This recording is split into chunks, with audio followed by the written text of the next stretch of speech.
Hi, and welcome to this installment of Frank and Mary here in Southborough. If you haven't seen this show before, my name is Art Bergeron. My day job, I'm an elder law attorney at Myrick O'Connell.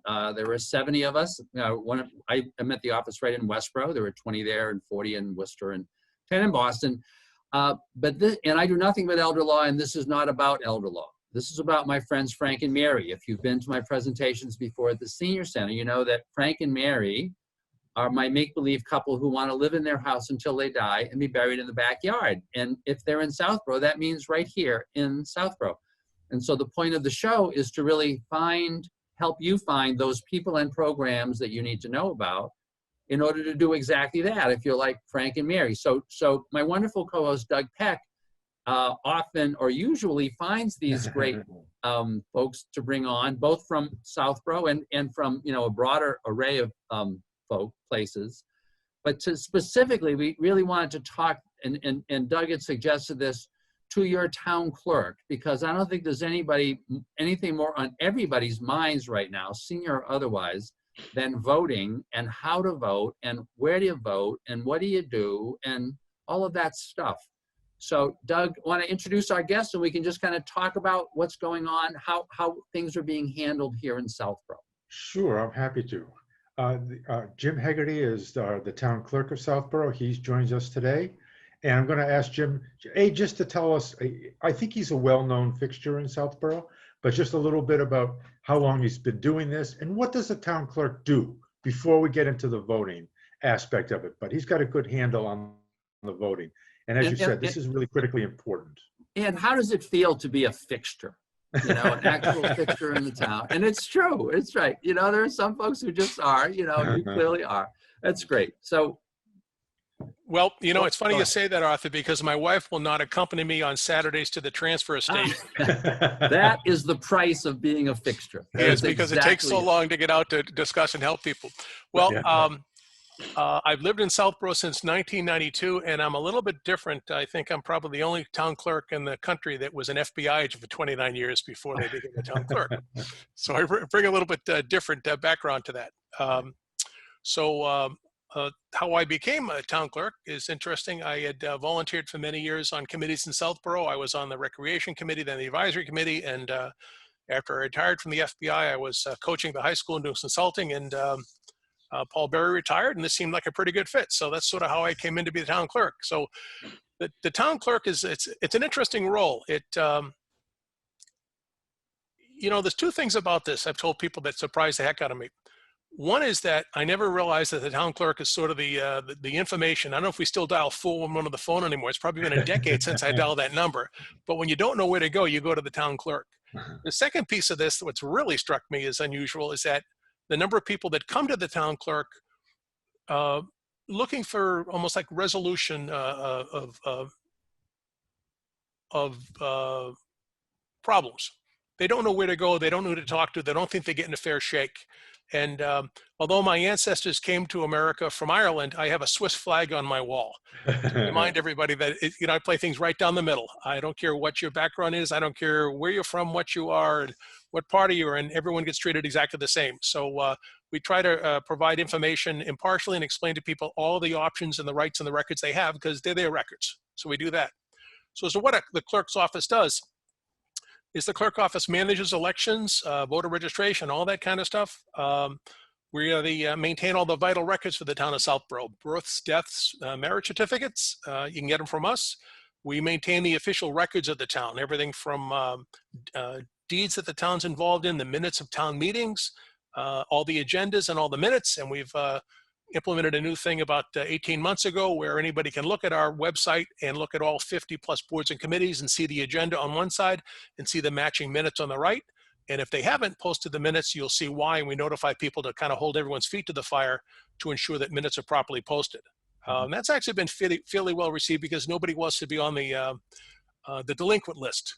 So it's a good thing there. We swear in officials, we maintain ethics compliance. I handle all the logistics in Southborough. The town clerk is responsible for logistics at town meetings, including the recent outdoor town meeting we had, which was not quite up there with managing the Super Bowl, but it certainly had a lot of logistical challenges and it worked out pretty well. And finally, we have everybody's favorite dog licenses. We process dog licenses. So in a nutshell, that's just a kind of a highlight of the things that we do. Wow.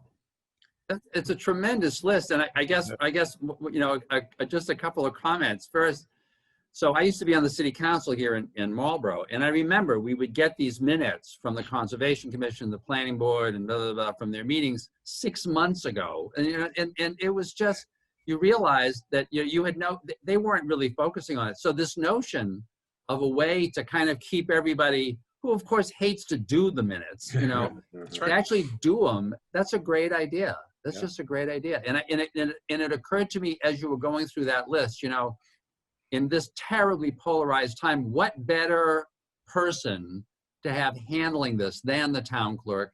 Because you are kind of looked at as the person who just is there to play everything straight down the middle, you know, Yeah. which is a wonderful, wonderful thing. Yeah. So thank you for that summary. Yeah. Appreciate it. Thank you. So voting. When does it start? Do we do early voting, for example, in Southborough?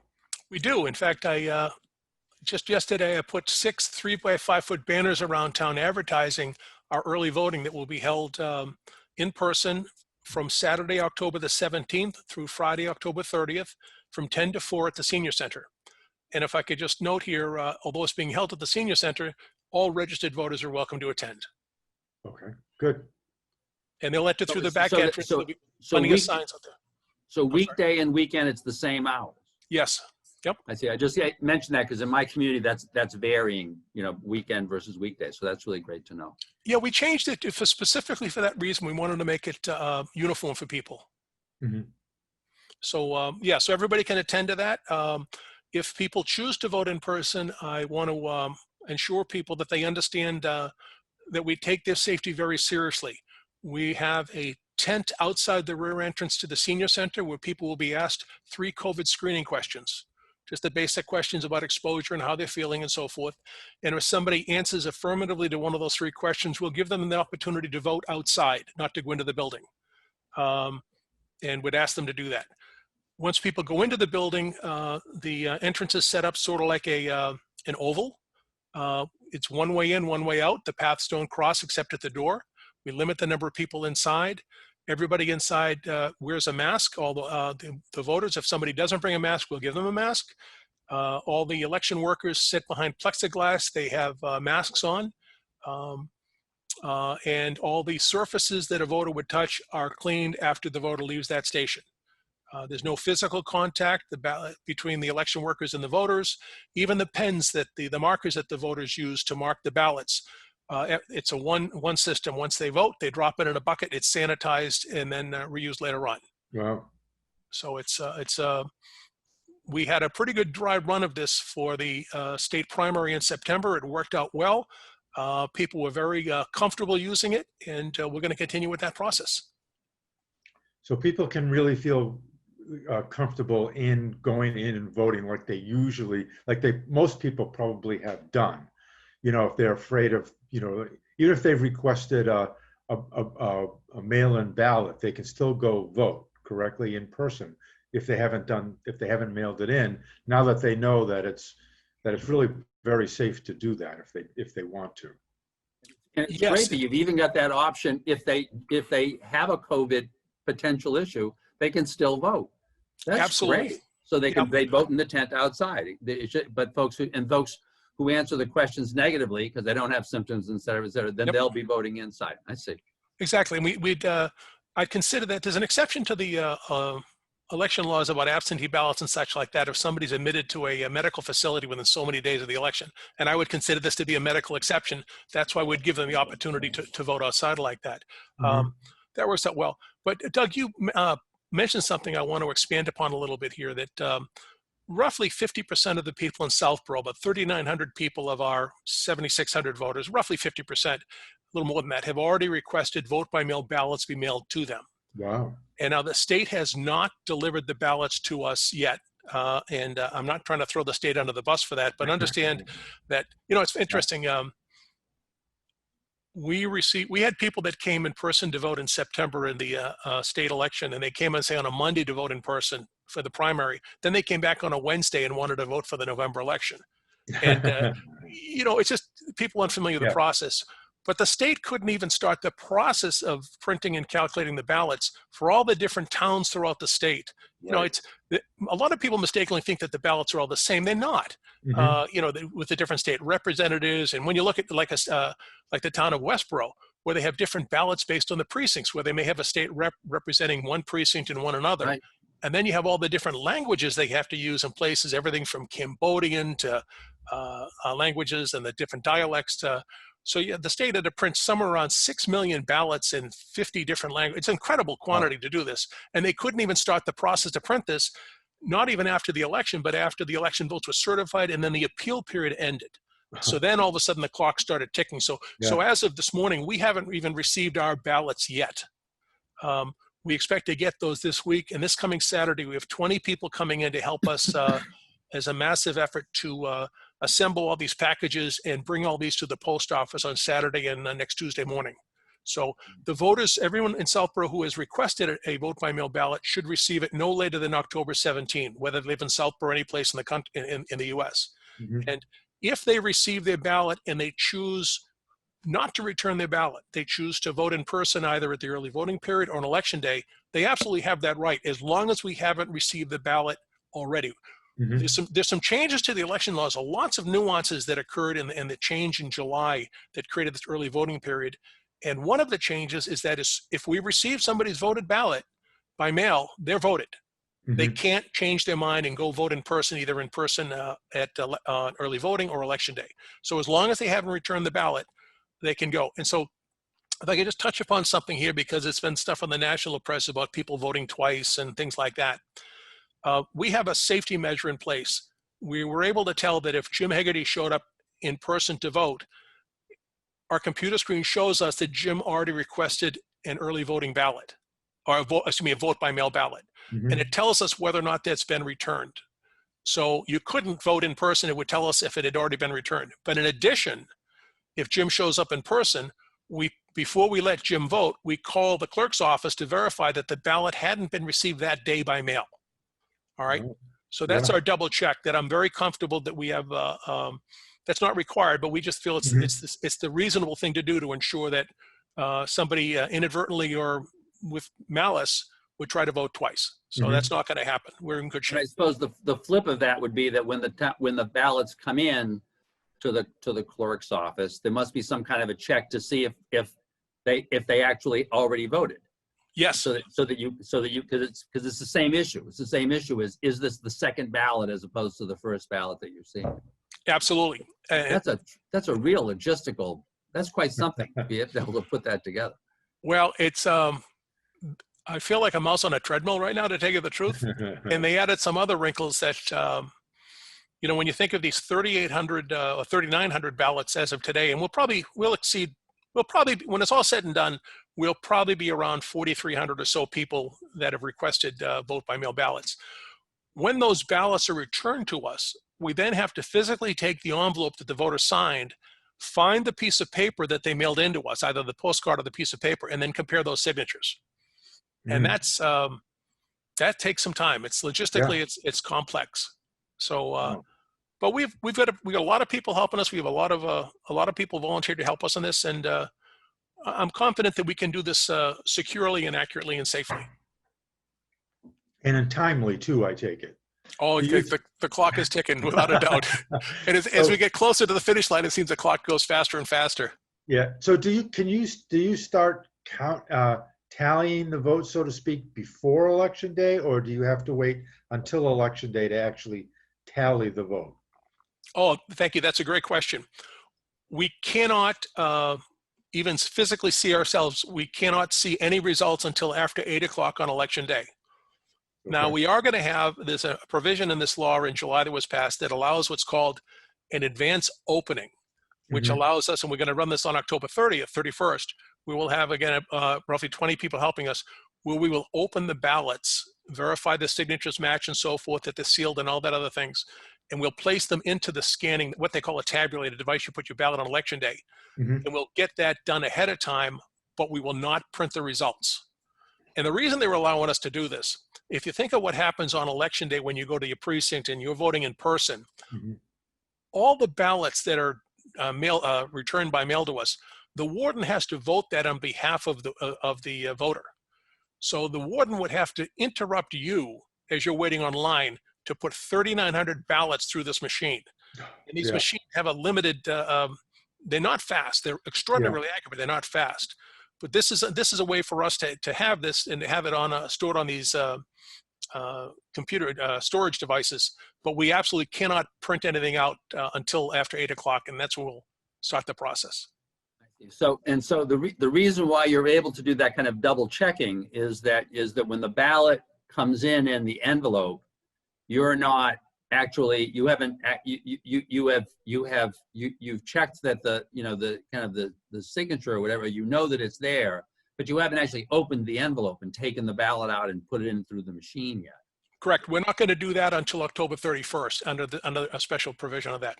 But if I could talk for a little bit, there was some stuff on the national news about some other states and some problems and some, frankly, some crazy restrictions they've had on, I just don't know what people are drinking or smoking. For the life of me, I don't understand some of these things in other parts of the country. Yeah.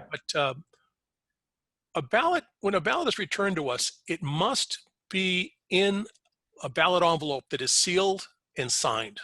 So we go to the extra step when we mail all these out, we add a sign here sticker to point to the person to remind them where to sign. Now the state has a set of instructions that don't quite read like a warranty on a washing machine, but they're up there. So we add a half a slip of paper, and it's a kind of a day glow pink that has just bullets of a couple things you need to remember. So we get virtually every envelope. I think in September we had 3 or 4 that were returned that weren't signed. And we had a very small number that weren't sealed as well. We can't accept that ballot if it's not sealed or signed. So what happens is we're required by law to reject the ballot, but we immediately reach out to the voter and we send them another ballot. So we reject the first and we reach out to them and say, hey, this was rejected for these reasons, and get it right out to them. That's one of the reasons why we really want to encourage people, when they get their ballot from us, return it immediately. Because if there's a problem, we have time to make it work. All right. But if we receive a ballot, the day before the election, we can't do anything because we're required. I can't go to somebody's home and deliver the ballot. We're required to mail them to them. Oh. So that, that works for everyone. Try to do that. So that's the real incentive to mail early, just in case there's some kind of a screw up. Absolutely. There's this correction mechanism that's available. Yes. Boy, that's great to know. And we reach out to everybody. We track them down. I've literally gone to somebody's house and explained this to them and said, you're going to get something valid. But if I could say something about the mail here, there's been a lot, again, in the national news, the post office has been taking a beating. I can't say enough good things about the Southborough post office, how helpful they have been. When we deliver the ballots, I met a couple of months ago with the postmaster to talk about how we could improve the process for mailing and what we could do on our end. And he had a couple of terrific suggestions for us. So when we bring the ballots down to the post office, we separate them by the 2 zip codes in Southborough and then all other for the places going elsewhere in the country. Because of that, any ballot that's being delivered to somebody in Southborough, they don't send it to the distribution center in Boston, which takes a couple of days to process. They hand sort those. So when I bring a ballot down to them on a Thursday, it's literally delivered to the Southborough resident the next day.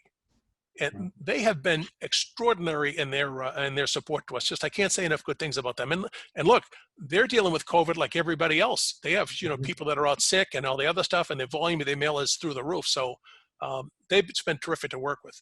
But as an alternative, because some people are frightened because of the national news, they should be rest assured that we have a large, brand new, beautiful blue drop box outside our townhouse. I was just going to ask you about that. Yeah. Yep. I'm going to give a picture of that to so you can put on with this as well. That's great.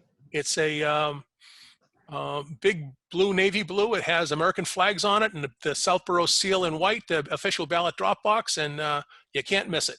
And we check that every 2 hours. I'm the only person with a key to it, and we have a camera being installed on the wall here in the next week.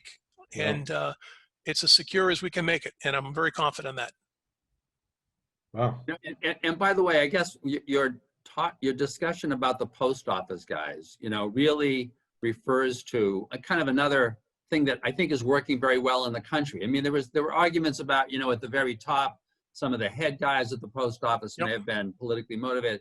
But on the ground, I think the postal, these people take their job really seriously. They You know, sure do. both the postmen and the folks who are managing this. And so their desire, like yours, to see an extremely difficult situation go off smoothly is, you know, it's just wonderful.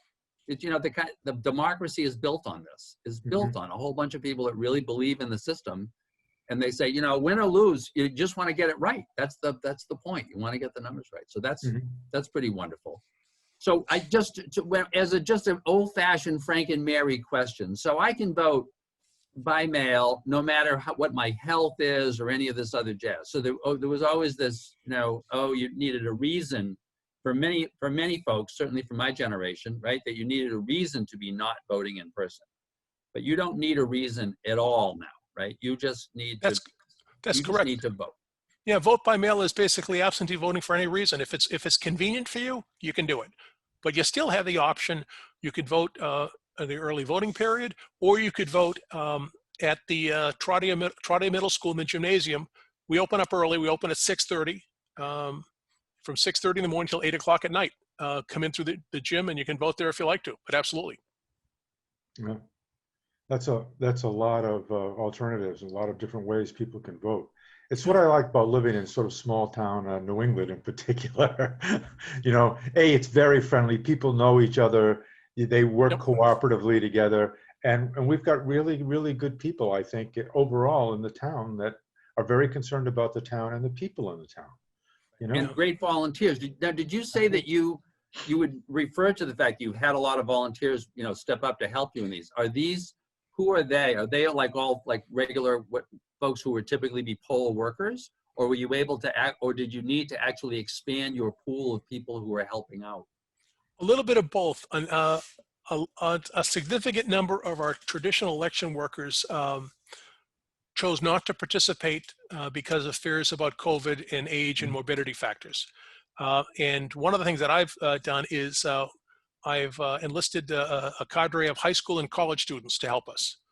And it's terrific. They really enjoy it. And honestly, I'm trying to make them sort of evangelize on our behalf, that all the, you know, to understand the election process. And I start them literally with, here's what the box looks like. Here's what comes in.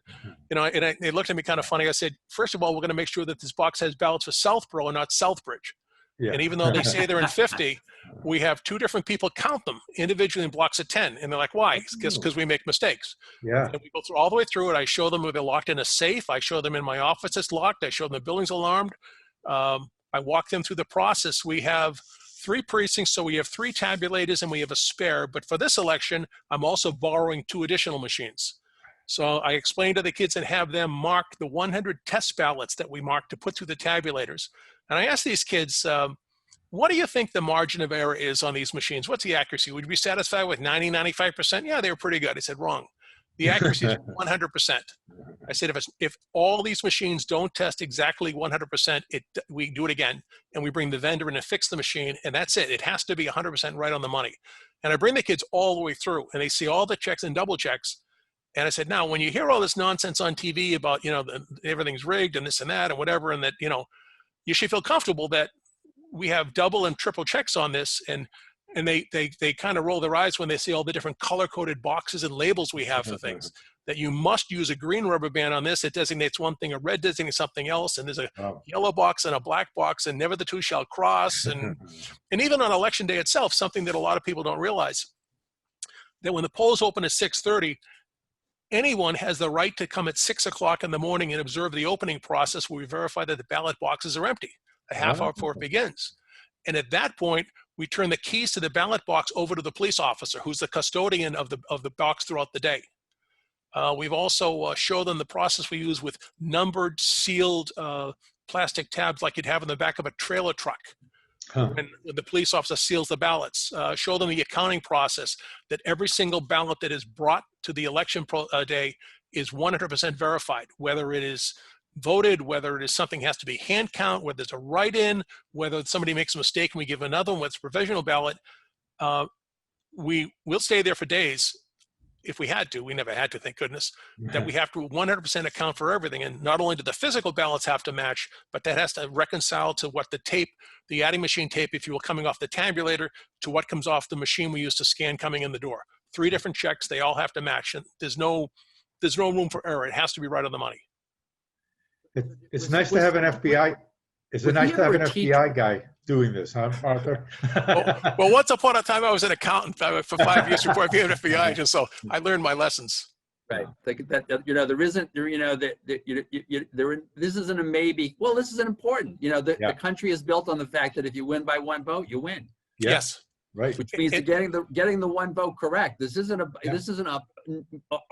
plus or minus. This is actually getting it right. And we've all been involved in elections where, a couple of votes makes a huge, so you want to make sure they're right, and multiply that times like 1 million, little towns and all this. It's huge. It's just huge. It is huge. One other thing about accuracies, and again, we use paper ballots. So the voter fills in an oval with basically a flare pen, and the machine counts it.